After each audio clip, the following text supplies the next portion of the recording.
Hello, register audience. We are live with you again today. Welcome back. Delighted to have you with us for something that is a big problem that can't be put off. It's expensive. It's difficult. You got to make it work. Gen AI and large language model deployment. How can you do it well? How can you do it at all? Let's talk to some of the people that do it all the time. So first of all, David from Lambda. David, welcome to our Regcast. First time on. Thank you. Delighted to meet you. Just briefly, what does Lambda do? We are a machine learning deployment company. We build very large AI-based infrastructures for companies. Great. Well, it sounds like you're exactly the right person to have on. I know we're going to be hearing a lot more about how you do that later on, so we're going to leave that as a mystery for now. James, welcome back. It's delighted to have you with us again. Hello. Yes, thank you. It's only been about 3 weeks, I think. Well, it's just, it seems longer, actually, but delighted to have you on again. Refresh people's memory. What does DDN do? DDN builds large-scale high-performance storage systems for high-performance computing and AI. Well, exactly. So we've got all ends of this covered. And what are we going to be talking about today? Well, we're going to be detailing some of the challenges that you will face if you haven't started this, might already be facing if you are trying to work through these projects. And we're going to be looking at what Lambda Labs does, its architecture, and what advantages that might be able to deliver. Because the problem you got, the clock's ticking on this. It's a competitive advantage, a competitive disadvantage if you don't get it right. So we're going to try and help you get to that point where you are getting it right a little bit quicker. Now, first of all, James, we do have to discuss the challenge, the demand for AI at the moment. It's exploded. It has become something that is an essential part of any large organization's technology plans, hasn't it?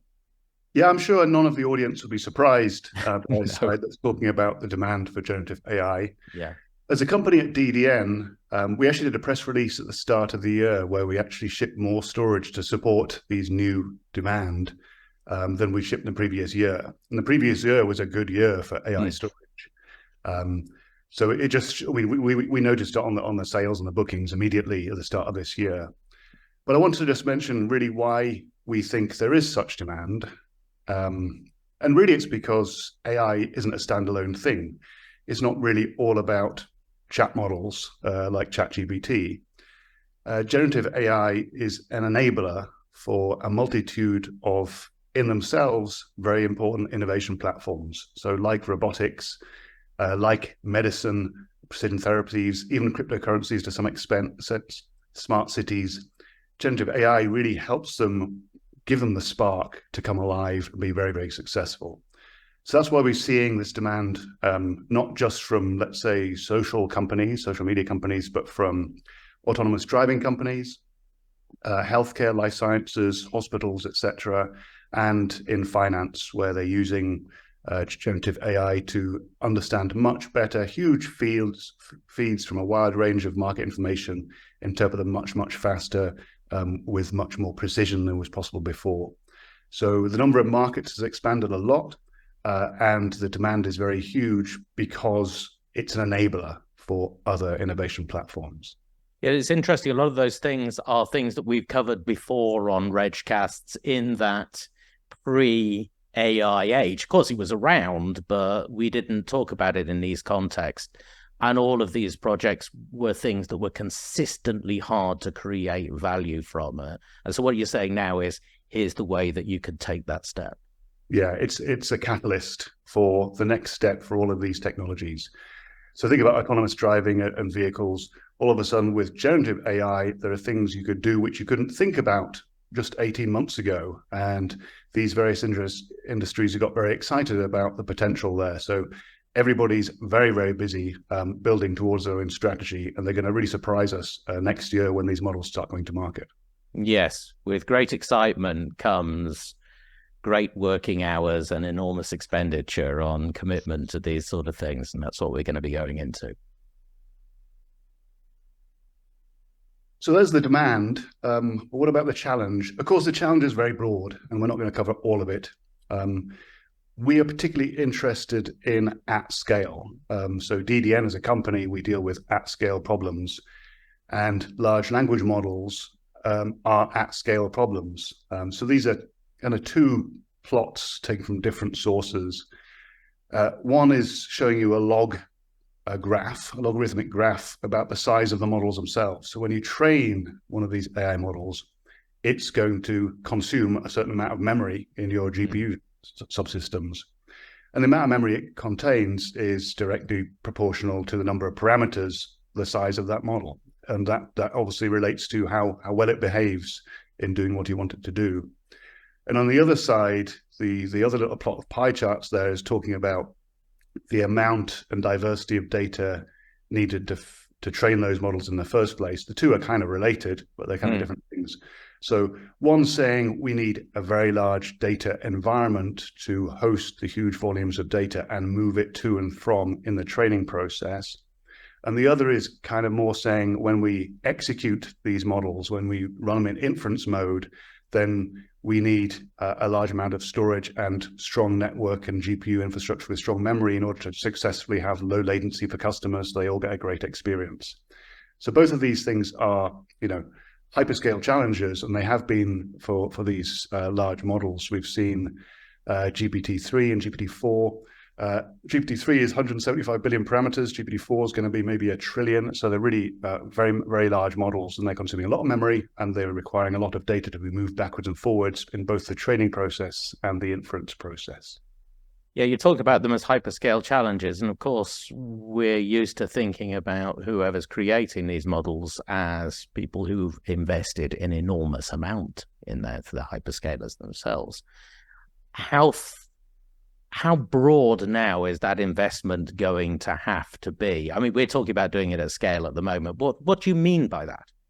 Well, things are changing, and we'll probably talk about this a bit more. But of course, the first step's been made by very large companies investing a very large amount in data centers and data itself in order to produce this first generation of pre-trained models. But of course, there'll be more of that. And we're seeing more of that in more diverse environments. So that's certainly happening, the continuation of expansion of these at-scale problems. But then there's a bit of a trickle-down effect because these are pre-trained models. And you can do fine-tuning on these pre-trained models to adapt them for your environment. So there's also, a huge underlying set of use cases where much broader set of organizations can apply AI to their business without having to train their own, large language model from scratch. So there's kind of two tiers here. There's the upper tier, people who are really building the very, very large language models.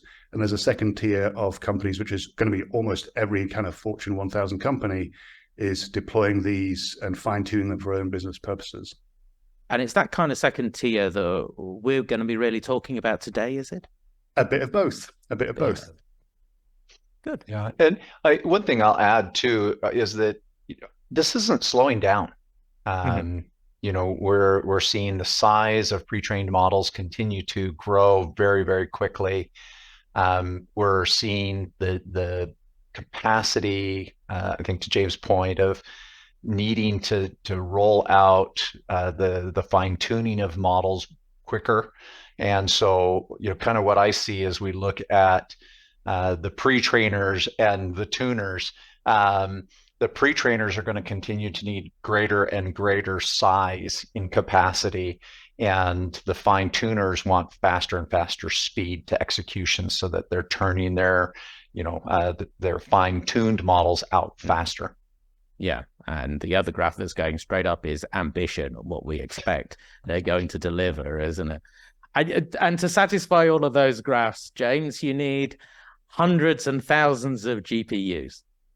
Certainly that has been the case. So I think GPT-3 consumed, I think it was 3.3 million GPU hours, which is a lot of time. It's weeks on a very large superpod, very large NVIDIA system. And this is kind of what we're talking about here is it's not just that size matters. It's not really the number of GPUs. And this is actually a quote from Jensen, who runs NVIDIA. And he's kind of saying this whole, new wave of accelerated computing, which is helping us make training AI models practical, is not about the chip. It's not really about the GPU. Obviously, that's an important aspect, but it genuinely is a completely integrated problem, not only across the hardware stack, compute, GPU, network, storage, but also including the software stack right up to the applications themselves.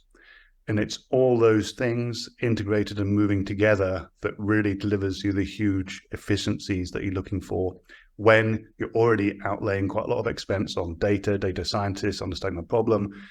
Then you've got to move to infrastructure. And the point about accelerated computing, which is encapsulating the whole GPU plus network plus storage, is that it's a more integrated stack than we've ever seen before. So old HPC systems tend to be, I'm going to get some compute from over here, I'm going to get some storage from over here. And they were interested in performance, but the demand for efficiency wasn't the same as it is today. And there's a huge demand for efficiency, and that's about this whole stack thing. And we've been doing that with NVIDIA, building this whole stack now for 3.5 years.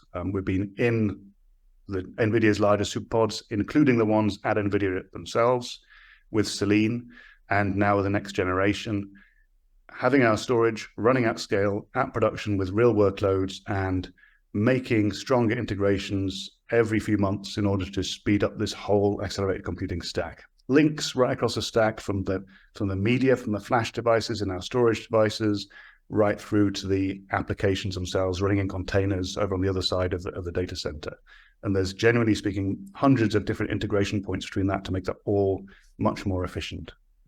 David, this is something that I know that I've been talking to James about in several of these sessions before. I know it's much more widely spoken about, but it just seems that those returns to optimization are constantly going up in this environment. They are. It's, as we are deploying thousands of GPUs into clusters today to do this work, the system that those GPUs fit in can be tens of thousands of components. Mm-hmm. And when you add software layers and the network and the storage and everything else around that, many times you're dealing with 20, 30,000 unique components. And getting those not only just to work is a superhuman feat, but once you have them working, how do I tune that across all of those different layers to make sure that I'm optimizing oftentimes a many $100 million investment? And NVIDIA has done some fantastic work with their reference architectures, and then companies like Lambda have taken those designs, worked with the partners in the ecosystem like DDN, software partners, et cetera, and figured out how we can deploy these over and over again at scale, and then offer them either in a cloud-like fashion or in a private cloud type model. But what we got here, though, David, is we're running up against these two constraints that you're showing here, isn't it? The availability of the stuff and the availability of the expertise. Yeah, and it's been interesting. We're still a relatively small company, about 165 people now, and just finding people that can do what we do is a challenge as we're growing. And then we've got parts in that 16 to 30,000 moving parts that some of those constraints are more than 6 months, and so figuring out the supply chain and how do we deliver quickly, how do we consistently deliver on time, those are non-trivial exercises and something that we've had to put a lot of energy into. Mm-hmm. We've got a couple of questions coming in to sort of specifically ask about what sort of performance you can achieve. So hang on to that. We're going to hang on to those questions because I think we're going to go into that in a bit of detail, aren't we? Yeah. Great. I want to talk a little bit about kind of how this applies very specifically to generative AI and why it's become critical. So first of all, these systems are not the old x86 that we cut our teeth on. Yeah. The data centers themselves have to be very specifically designed for the power draw. Most data centers of yesteryear, it was bleeding edge to have 15 or so kilowatts available to a rack. We can't even deploy these at scale without close to 50 now. And so you take that, and then you think about 50 kilowatts, and then you deploy these in chunks of 2,000 servers or so, and that's a pretty power hungry data center. And so just having that infrastructure and thought process in place is usually a very large stumbling block for traditional enterprises that are trying to enter this space. They're having to refit, redesign, and maybe even build new data centers to accommodate just the raw hardware. And then the second side of that is what we have inside the data center. And as we look at these large language models, especially those that are going through pre-training or foundation model work, those large language models really benefit from a highly connected, high-speed interconnect. And so the ability for GPUs to talk to each other extremely quickly, the ability for GPUs to grab data directly from the storage environments and feed them into the GPUs, that both from a latency and a raw speed standpoint can influence the training time from months to weeks to days, even when done correctly. And that's what we're seeing is the benefit of these very large infrastructure solutions for the large language models. The other side of that, as I mentioned before, is the complexity of putting all of these together. As an example of what we're seeing, we had in an early design, we had, and this was with the A100, the network speed was half of what it is today. And so we kind of expected that we would see about 100% performance gain moving from A100 to H100 networking. And then the GPUs were about twice as fast. So we really expected a 2x gain. When we put all of these things together and created these massive systems, what we saw was things that did not make sense. We saw 3, 4, 6x gains in performance. Mm-hmm. And as we dove into it with our machine learning engineers, what we found is that very much like when you get a group of really smart people in a room and you're exchanging ideas quickly, you arrive at solutions faster. Mm-hmm. And that's exactly what these GPUs are doing. As they're exchanging information more quickly and at a larger scale, we're arriving at solutions not linearly more faster, but exponentially. Interesting. What it sounds like is coming from this, that you really do need, if you're doing this for the first time, you really do need help from people who've been through it before if you want to achieve results quickly, because this isn't the same kind of engineering as you might have been used to.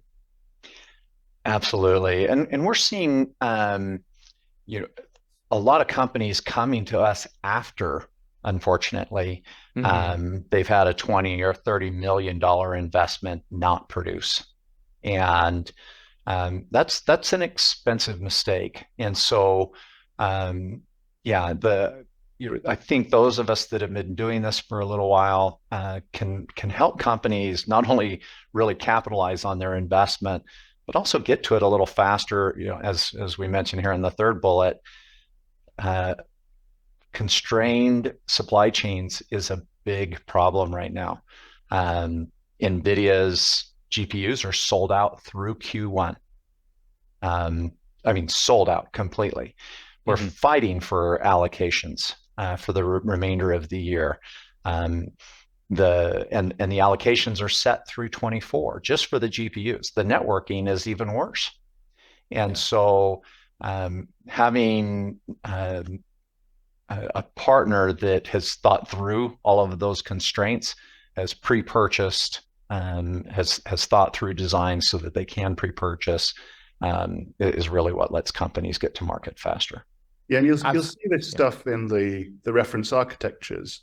So, Lambda's done the sensible thing, using their own expertise, but also leveraging NVIDIA's reference architectures. And we've been building them with NVIDIA, I'd say, for nearly 4 years now. And that means actually deploying the things, actually tuning, configuring. So if you read one of those reference architectures, NVIDIA and DDN, type NVIDIA DDN RA into Google, you'll see we tell you exactly how to plug it all together, exactly how many components, exactly the ratios of network ports to DGXs to storage, all those things you need to know that take a long time to work out, and then exactly how much performance you'll get out of exactly that system.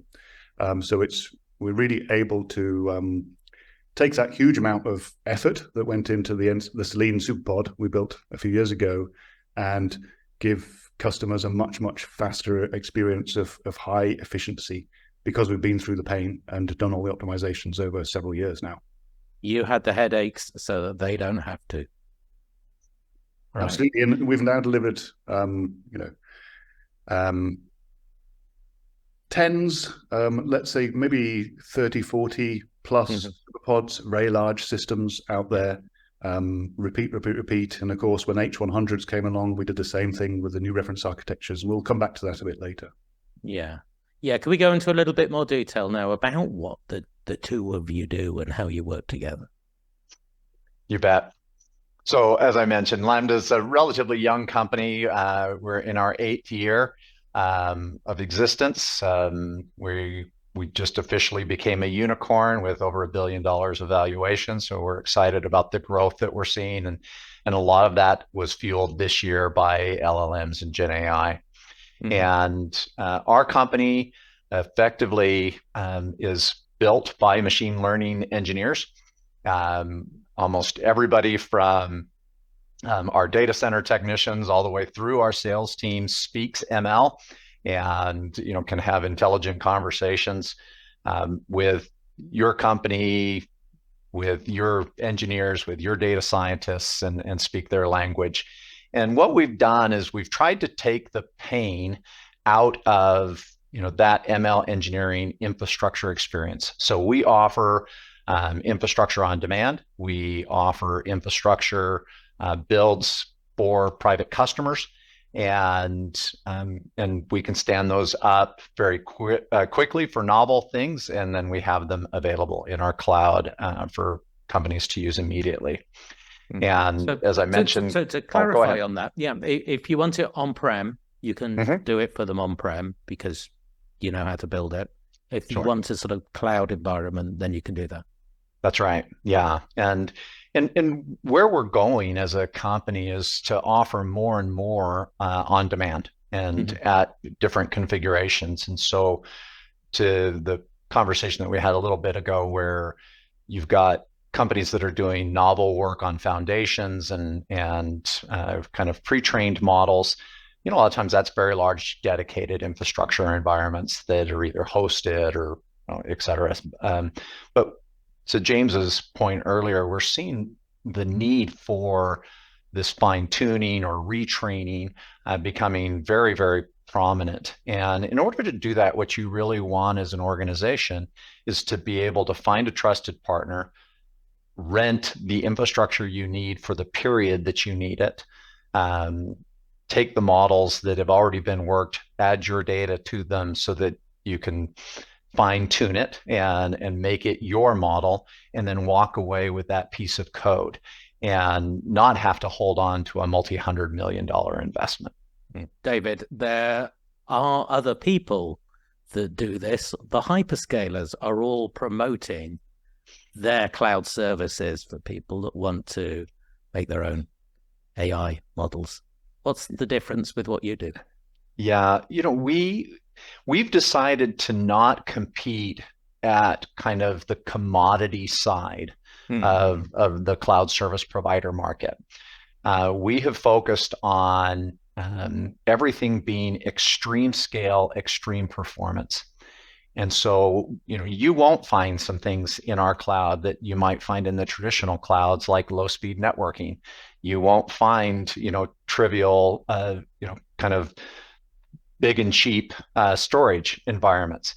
Everything that we've built out in any one of our environments is designed to, for literally maximum speed, what the best of the industry can give us today. Yeah, it's an important point, actually, because when you're paying your whatever it is dollars per GPU hour, that's obviously, it's what you're going to pay, but it's the wrong metric. You don't care about the GPU, going back to what we said before, you care about the whole environment, because for that dollar per GPU hour, you want some production. That productivity depends on the network, depends on the storage, depends on how the software is fitting together.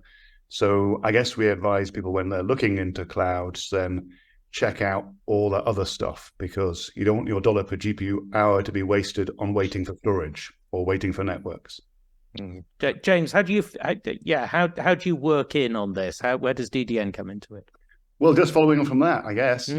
So we've been the sort of chosen provider for NVIDIA SuperPods for several years now. We're a company, we've been around for 20 years, very stable, an unusually shaped company. So we're not one of these large storage providers. We're not a startup. We're very stable. But the one unique thing about us is all we do is data challenges at scale. So whether it be large-scale unstructured data, HPC, AI, that's our specialism. We build storage systems, data management platforms for that, quite uniquely. We've been delivering more AI storage than anybody else put together, and we are the piece of the puzzle that's of that third part of the triangle in the hardware place that makes the whole thing efficient. So you pay your whatever it is dollars per GPU hour for your cloud, and if you have DDN, you can be guaranteed that we're not going to be a bottleneck. We're not going to be wasting power, CPU cycles, GPU cycles, because we're going to deliver the data to the GPUs faster than anybody else. A question for both of you, David. Let's start with you first. How big do you go? How large can you deliver? Yeah. Today, the largest environment that we have is 8,000 GPUs in a single cluster. We've got some builds this year that will expand on that even further, which we're pretty excited about. But I want to toot James and his company's horn just a little bit. So when we approached NVIDIA about leveraging the DGX systems to build effectively a cloud-based offering for the DGX SuperPod, universally, everyone that we talked to said DDN is the only company you should be talking to from a storage perspective. And a lot of it was that history with Selene and EOS that promoted that conversation. And they've been a lovely partner, just one of our favorites to work with. And a lot of that is not only are they fast, which we really like, but they just work. And that's another thing that, as you're dealing with the complexity of, hundreds of thousands of components, tens of thousands of components, you want stuff to not, keep your staff busy all the time. We want stuff to just work, and DDN just works, which is one of the things we just cherish about the relationship. That's good, yeah. So in the last, I don't know, 10 minutes that we've got still, then we'll move on and we'll put some numbers on this, because I know a couple of people have been asking for them. You bet. Yeah. So not only can we deploy from relatively small to very, very large clusters with the storage and this peak networking, as I've talked about, not only can we do it right and make sure that it is performing, but we've also put a lot of energy into documenting what is right, what that performance looks like when we finish. And just to give you some of those ideas as to why that gets important for us, is as we jump into the models themselves, getting storage right, getting networking right, has a dramatic effect, of course, here at the beginning as you start into the performance. But over on the right, and I'll have James comment a little bit in a second about the storage itself. But you can kind of see why, as you look at the performance benchmarks over time, why getting this right is important, and what that can mean for you. And so you can kind of look at the blue bars on the right of this slide as the inverse of time to completion. And so as we are now exclusively building environments with the NVIDIA H100 SXM platform, we're just getting fantastic performance. And from the storage perspective, if you look on the left-hand side here, these are actually results that came from Lambda and ourselves. So jointly, we were running on one of Lambda's large superpods there to create these results. And I mean, the fun thing is that, if you go look at our reference architecture from NVIDIA on a similar H100 superpod, you'll see the same numbers, like exactly the same numbers. So we took the same system, we ran the same benchmarks, and hey, you should get the same numbers, right? But we proved it, right? So if you look at these numbers, these are actually run in Lambda. The important points, from a storage perspective, what our main mission is never be a bottleneck, to always make something else the bottleneck. And that's exactly what this graph, if we go into details, will show you. And I won't go into details, but I will say the 3 key points here is we drive the data very fast for training. Secondly, a big part of large language model training is checkpointing. That's often a tricky problem for storage. It means you're writing to it. Some storage don't do write that fast. You can see we're very, very fast for writes as well. In fact, the same as reads almost. And then if you go towards the kind of right of that graph on the left-hand side, you'll see we hit the peak performance of the storage system for that superpod, but we're still driving a huge amount of data to every DGX system, even though they're all running concurrently, which is, of course, what you want to happen in real life. So this graph has actually been architected between ourselves and NVIDIA and then repeated, provably, at Lambda at very large scale. And this shaped graph is exactly what you need in order to make sure storage is never your bottleneck for the toughest training and inference problems. Now, you've got some examples of how this works in particular verticals, haven't you? Yeah. So for large language models, I guess part of what we've been talking about here is actually Lambda's ability to get you from sort of zero to hero in much less time than it has taken those large companies to do over the past 3 years. It's a huge investment, it takes a lot of time, not least upon the lead times of these rather restricted supply of H100 GPUs, which are the best ones to use. So 10 times is probably a massive understatement in terms of time to production. If you move with Lambda, you can get up and running much, much faster than a DIY process. We see this a lot. Again, now it's much broader set of markets deploying LLMs and trying to fine-tune those LLMs. And I think Lambda with DDN behind them really give you a much, much accelerated process there. Very important. Secondly, this actually, the automotive case, they often deal in images, video images quite often, and things like LiDAR and radar. And the training of AI models to master the identification of objects inside images is a tough problem. And a recent benchmark, people can go and see it. It's an open benchmark created by the ML Commons group. Compares storage systems for their ability to train both LLMs and for image models.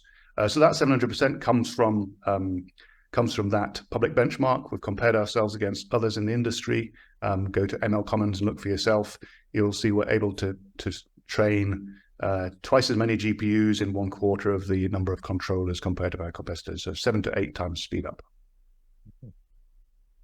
And what's exciting too is we're partnering with DDN over this next year on the release of NVIDIA's next GPU platform, the Grace Hopper, that is promising to even improve these numbers. So we're very excited about this 3-way partnership that we have and what it's really going to mean for the machine learning community, for time to market, for simplicity, et cetera. So. And we're seeing, the thing that I get excited about is when we get to talk to customers that are doing, just breakthrough type investigations in the ML space, And right now, I think a lot of that work is happening in healthcare and life sciences. We're talking to companies that are using effectively this Gen AI approach, where you're able to extract context from millions of billions of data points and bring that together to effectively create not knowledge, but wisdom. How to apply knowledge is what we're finding these systems to do very well. And in the healthcare space, you think about the challenge of drug creation. You think about the challenge of just even understanding illnesses and how proteins work with each other, and free energy calculations that used to require rooms of mathematicians all collaborating.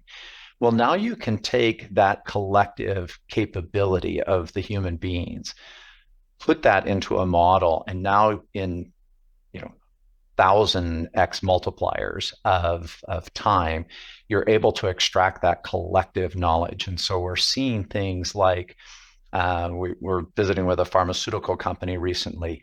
They believe that their time to market for drugs as we move through this next couple of years will improve 100-fold.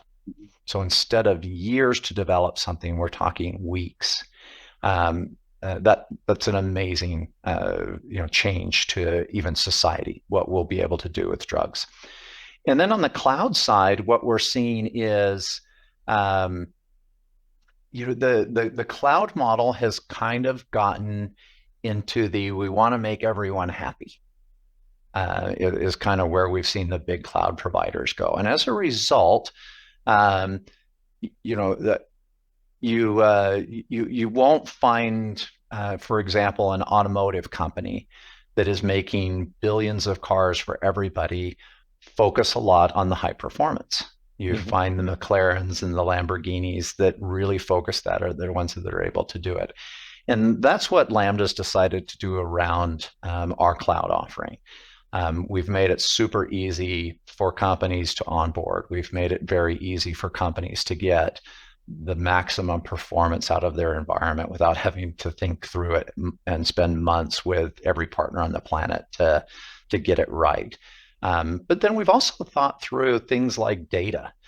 We don't charge ingress or egress costs because we know that data is critical to doing AI. We don't want to penalize you for actually doing your job right. And so, those are some of the things that we're looking at, and how we're enabling companies to do this exciting work today. A quick question. Ian is asking about the name of the benchmark that we're using here. Can we attribute there's some of these numbers?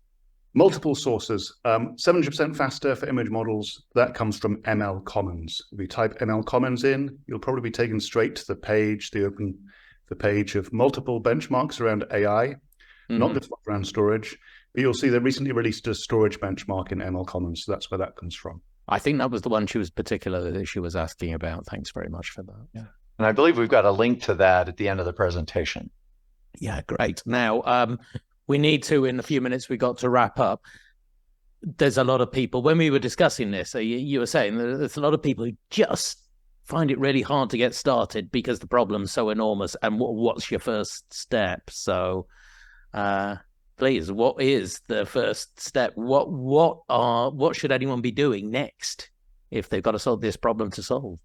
Yeah, I think because the environment has become so complex, and as I alluded to earlier, I'd encourage anybody who hasn't done large language work, especially kind of the pre-training work in the past, to engage an experienced consultancy or firm that understands how to do it both mechanically from the software standpoint, but also how to execute it quickly from an infrastructure standpoint. It will save you months and probably millions of dollars to have a trusted partner alongside you for that journey. And Lambda and DDN are one of those partners. And I selfishly, I think we're the best partnership that's in this space right now. Not only can we give you the infrastructure solutions that you need at the highest performance at a fair and good price, but we're going to do it fast. We're going to, delight you along the way, and we're going to make sure that your machine learning team is productive day one. How much certainty can you give people who come to you who say, this is my problem, this is sort of the scale of what I want to do, what can I expect to get? Yeah, that's something my sales team is just so brilliant at.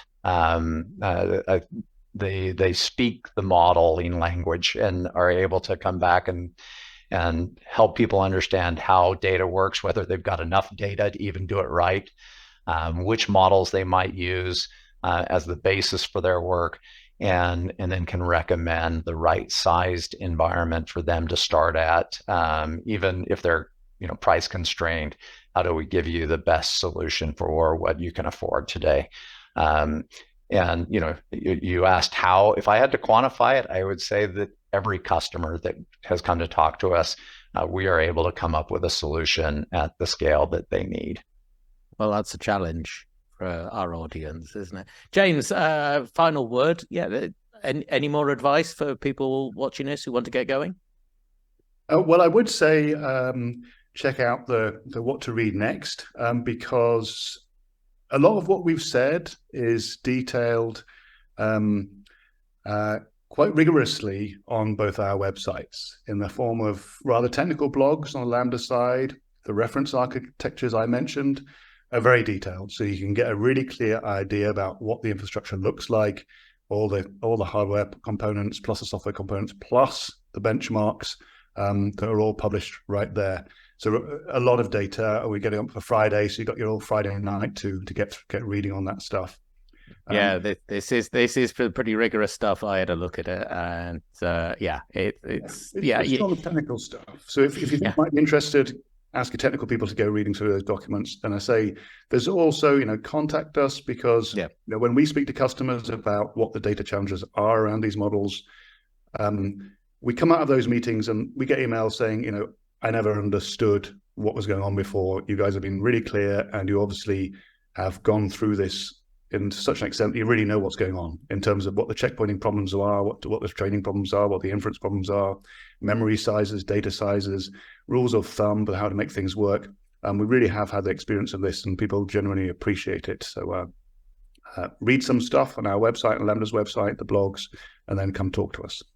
Yeah, it's knowing what to expect and being able to understand why what you can expect is what you can expect. Really big challenges in this area. Guys, we're out of time. That's all we've got time for. Thank you very much. Thank you very much, James. Thank you. And David as well. Thank you. Appreciate it. Thank you also for all of you who watched this. We hope you enjoyed it. There was some pretty good information in there, I think. And so if you want to hear more about this, as always, let us know. Thank you to everyone behind the scenes at the Register for putting this on. It just remains for me to say, my name's Tim Phillips. We'll see you soon from the Register. Goodbye.